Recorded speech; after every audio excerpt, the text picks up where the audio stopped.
What is up, everybody? It's Coach Matt, and I just wanted to first and foremost thank you to everybody that completed the survey. Lots of people have done it, and going through it, I went through every single one, and some of you I'm going to be responding specifically to. Those of you that actually put your name on it, which I requested. And the goal of this survey primarily was to get everybody's primary focus goal related to health, fitness, nutrition. So I can aggregate an alphabetized list by client for the coaches to understand what you're working towards so that we can support and help you on your way to that goal as best we can. Because if you haven't sensed that we are on a mission to make TrYumph Fitness and TrYumph Functional Fitness the best, semi-private small group training studio on the planet, and we really want to move you forward in the direction that you're trying to go. So I'm going to go through the survey results, and I'm going to blow this up for you so hopefully you can see that. If you're watching on your phone, you're going to be hard to read my chicken scratch. So I got this really cool digital tablet now, and I puts all my notes in one place. They're organized. I can share them. I can email them. I can put them in slides like this. So as I was going through each survey and read, like I said, every one, and I categorized the goals of the first question, which, if you remember, was what is your number one health and fitness related goal you're working towards? And basically found, for the most part, they fell into 4 different categories. And I'm going to go through a quick summary on a slide here, and then the second question was, what is more important to you or most important to you, strength, endurance, or body fat? And that question was to help us with our programming focus. And then products and supplements you'd like to see, so that as we build out our retail store again, which we had pre-COVID, we're going to bring back a lot of the products that we had. But I wanted to bring stuff that you actually were interested in. And protein powder, spoiler alert, was by far number 1. And then we asked if you want to be part of my 2-minute takeaways, receive those. Surprisingly, some of you said no. Fortunately, it did not break my heart. It just tells me you're not interested in efficient takeaways for nutrition, fitness related advice that I learned from very smart people. But that's okay. And we're not going to create a list. You just can ignore those when we send them out, because I'm not going to go through and create tags on everybody in our text system. And then we asked for any suggestions that you would help make TrYumph a world-class experience. And then the last was anything you want to point out we're doing well. So basically aggregating those responses, the suggestions and the highlights you can see in yellow. And the green was the positive feedback we received, and which was overwhelming and appreciated, but it also shares that we're doing a lot of things right. And the coaches need to hear that, because a lot of times we, as human beings, tend to focus on the negative. And so they've had the opportunity to receive and read the summary, and we're going to go through it in our next coaches meeting. And more importantly, or just as importantly, it's important for them to hear the positive.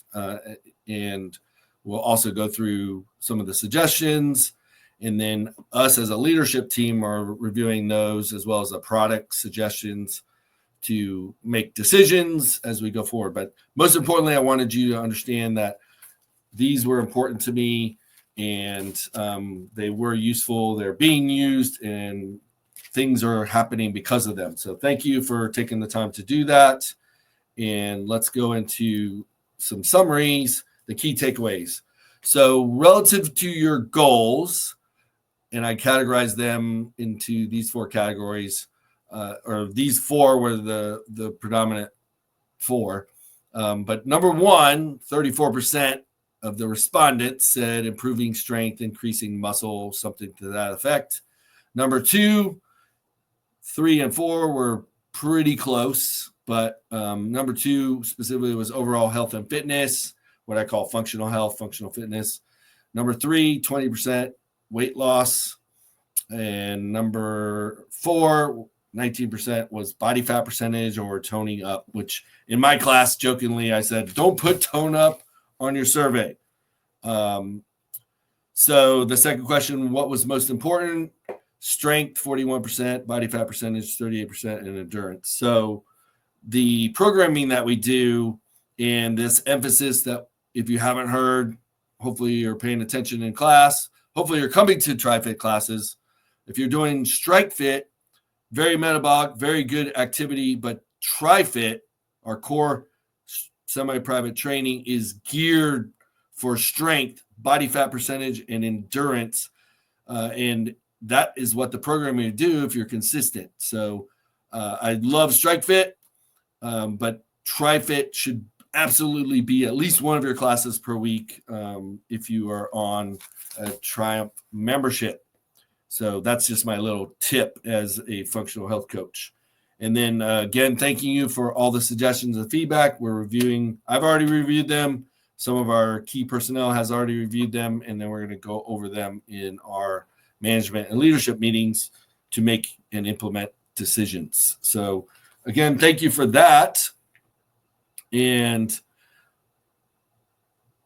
the next part of this, for those of you who didn't see it live on Facebook or YouTube, is about SMART goals. Because what this made me realize more than anything is that I need to do a better job of teaching people how to be effective in their goal setting, and that's by setting SMART goals. So what are SMART goals? Why are they important? Outcome versus behavior, and some real world examples. So that's what I want to go through and do just a really quick training. Hopefully you'll get some takeaways out of this. And for those of you that know me or work with me closely, you know I've been in a 24-week intensive Master Health Coach certification program, which I was doing as a prerequisite to take after I complete some additional requirements, the National Board Certification Exam for a health and wellness coach. So that's my SMART goal that I'm working towards in the year 2025, starting in 2024, so that I could get that certification in 2025, and the next testing date is November.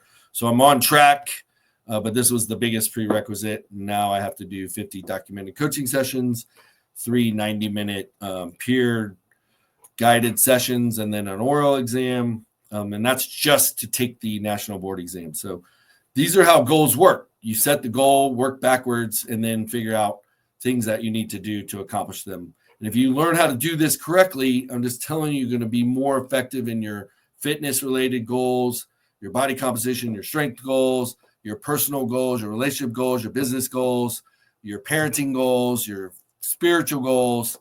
So these have universal application and help you succeed in whatever you're doing. So that is why SMART goals are a recipe for success. And what are they? So if you haven't been to any kind of business training or read a business book or a personal development book where you may have heard of SMART goals, forgive yourself, because it's not like these are taught in school unless it's a business school. But a SMART goal, it's an acronym. SMART is the S stands for specific. So the goal needs to be specific, not vague, like weight loss. And I'm not picking on anybody, so I didn't mention any names. But setting a specific goal. So weight loss. I want to lose 15 pounds of body fat. See how that's more specific than just losing 15 pounds. Unless you want to just lose random weight, that's okay. You could lose 15 pounds by cutting off, your lower leg. So that's why specificity is important. Measurable. So it needs to be measurable. So when we got the InBody 570, that has been very beneficial for those of you that are tracking your goals. Definitely beneficial for me, both in the clients that I'm working with towards 90-day or annual goals, to prove to them something's happening, or giving me the information to help them make decisions or behavioral shifts that will get them on track for those measurable goals that the InBody is telling us. And then the MyZone system gives us the ability to measure exercise intensity and overall effort points with the MEPS. So that's why I love technology. And if you're not using those two technologies to apply to some goals, I would encourage you to do so. We invested a lot of money in those and would love for you to learn how to use them and actually use them. So that's measurable. Actionable is something that you can actually do, meaning you take an action, you go to sleep, you eat, you drink, you breathe. Those are actions. You work out. So that means something you can actually do or take action on. Realistic. This is a big one. I'm a big believer in professor of self-awareness, and you have to be realistic in a goal and know what is in the realm of physics and what's the realm of possibility. So somebody that said, I want to lose 100 pounds in the next week, unless they die and evaporate in a dehydration chamber, it's not going to happen. So you have to have a dose of reality. And it's also like somebody that maybe wasn't genetically blessed with the most athleticism or type 2 muscle fibers that would lead you to be a better strength athlete, or fast twitch muscle fibers for sprinting. You have to be self-aware enough to know what is realistic for your genetics. But aside from being an Olympic athlete and being in the NFL or some other pro sport, for most people, you can set a realistic goal, like for females, 150-pound deadlift, or at least your body weight for one repetition would be a good starting point for a measurable, realistic goal. For men, the same thing, body weight times one rep. That would be a good starting point. And then eventually 2x body weight would be, high level, but realistic, and it may take a longer period of time to get there. But for most people, working towards one rep of your body weight deadlift is a good goal. A body weight pull-up would be a good goal. 15 to 20 body weight push-ups could be a good goal. So these are just examples that I'm going through. And then time-bound is setting a time frame to achieve that goal. So if you want to achieve something by next week, it better be small, and who knows what that is. It might be, I'm going to go to the grocery store and stock my fridge with healthy foods by Friday this week. So that's just an example, but more realistically or more applicably, relative to health or fitness, it might be, I want to lose 15 pounds of body fat in the next 30 days. That would be aggressive, but it is possible. In the Fat to Fit show with Matthew, we're documenting his journey, and he's lost over 60 pounds the first 90 days. But he is all in, doing everything, all the tools in the toolbox that I can bring to bear as a health coach, and working with other providers and partners and rebuilt meals. He's doing all the things, but that just demonstrates what's possible, and we're setting goals along the way. So the time-bound component is important. You need to see what you want to do, how much weight you want to lose, specifically how much fat you want to lose, or how much muscle you want to gain, and what time frame you want to do that. And, if body composition, if it's strength, you want to say, I want to do, X amount of weight or X amount of pull-ups by this date, and define that if that's assisted or body weight or even TRX, regress pull-ups, wherever you're at. It's about you, not about competing against somebody else. So that are some examples.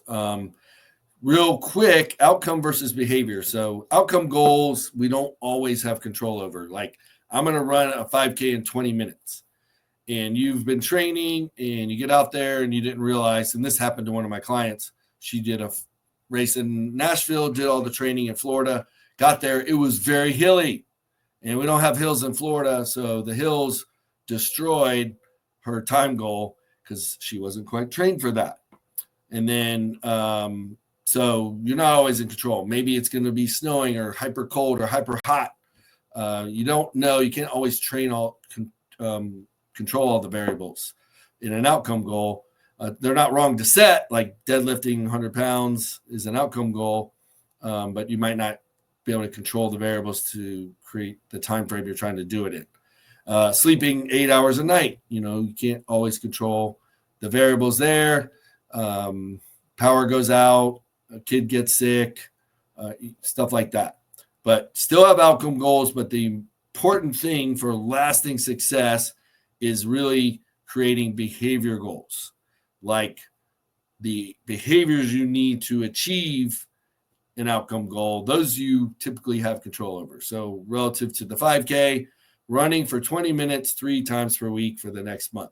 Now, I know some of you are training for a half marathon, and if you're interested and you're not aware, in November, there's already been a team TrYumph created for an event, half marathon in November. They may have a 10K option as well. But if that's something you're interested in, let us know and we'll get you plugged in. But for those of you training for that, it's going to be important for you to set behavioral goals to make sure you're ready. And that would include staying in your TriFit classes, because that's going to give you the foundation of strength and resilience and metabolic and lactate threshold that are all important in any kind of sport or activity, but also in the resilience of a half marathon, certainly important. And how much actual running you're going to do and set that time frame and quantify it. That would be a great way to behaviorally set a SMART goal for an event like a half marathon. And then relative to bedtime, your behavior goal will be creating the bedtime routine that would increase the likelihood that you would sleep the 8 hours, and then implementing it 4 times a week. That gives you some grace. So you set yourself up for success. If you said 7 days a week and you miss one day, then you feel like a failure, and that's not the goal. So that is why behavioral goals are creating behaviors that are going to be those habits that make you more successful at everything. So for me, one of my behavioral goals is every morning I start with gratitude. I start on my knees. I thank God for the simple things in life that I appreciate more than money, more than things. So that's just a behavior that I have control over. I do it almost every morning. There's been a couple mornings this year that I missed, but in most cases, that's how I start the day. So that's a behavioral goal. And then I fill my mind with some positive information and start every day that way. I set a goal for doing 4 workouts a week. And then I plan those on Sunday for the upcoming week. I put them in my planner, and 95% of the time, those 4 workouts happen on schedule. And sometimes I do have to pivot, but the behavioral goal is 4 workouts per week, and I get it done. So those are just some of my examples. Let's look at some other examples. And I divided these into outcome versus behavior. Outcome goals, I will do 5 body weight pull-ups by August 1st, 2025. So the what, the why, and the when, or the why isn't necessarily to 5. You can put that as an additional component, but that's more of a why exercise that you would do and dig into that. And that's a different training. But staying on point here with relative to a lot of the goals people set, the vague goals, these will hopefully make them more smart. I will barbell deadlift 150 pounds. So if you put strength, this is a great strength goal, and this would be great for most females. I will barbell deadlift 150 pounds 5 times from the floor by September 15th, 2025. So that's somebody, maybe you're at 80 pounds now. You could absolutely get to 150 by September if you are progressing and doing the things that we're teaching you about 2 reps in reserve, strength, and listen to your coaches. Or getting help from the coaches. Let them know your goal. Since most of you didn't put a quantifiable SMART goal, I don't know how effective this is going to be at the goal that I set to list your goals. So we may have the coaches kind of help you smartify what you put, and then we'll document that on the spreadsheet and then redo it into better SMART goals. A final one, I will lose 15 pounds of body fat and gain 4 pounds of muscle in the next 90 days. That's very typical of the clients I work with. One of the goals we set in my 90-day Road to Health program, depending on the individual, could be more than that, could be less, but that's a good example of an outcome-related SMART goal. And then behavioral examples would be I will attend 3 TriFit classes each week for the month of April. Again, going back to the realistic, you got to make sure with your schedule that's realistic. You want to set the goal to be realistic so you can overachieve it. So if 3 is most of the time realistic or part of the time, I would set 2 as my goal. And then if you hit the 3, you're overachieving, and that helps you think of yourself as a success versus setting 3 and only doing 2, then you feel like you failed. So that's where the realistic component comes in. Second example, I will be in bed by 10 p.m. at least 4 times per week, similar to the one I said before. That's my personal SMART goal right now. Got a ways to go on that one. And then another one that everybody should be doing, regardless of any other goals in your life, is I'll drink 12 ounces of water first thing every morning. That's something everybody could do, unless obviously the water runs out, but hopefully you got some bottled water or something on hand, or wherever you get to, whatever your first destination is, you would get 12 ounces of water, buy a bottle at Wawa or something if your water went out at the house. So that are some examples of SMART goals. So I hope that was helpful in some capacity for you. And just wrapping up, thank you for everybody that did complete the survey. We got great participation. And also thank you for creating a little creative juices in doing this training. Hopefully it was helpful.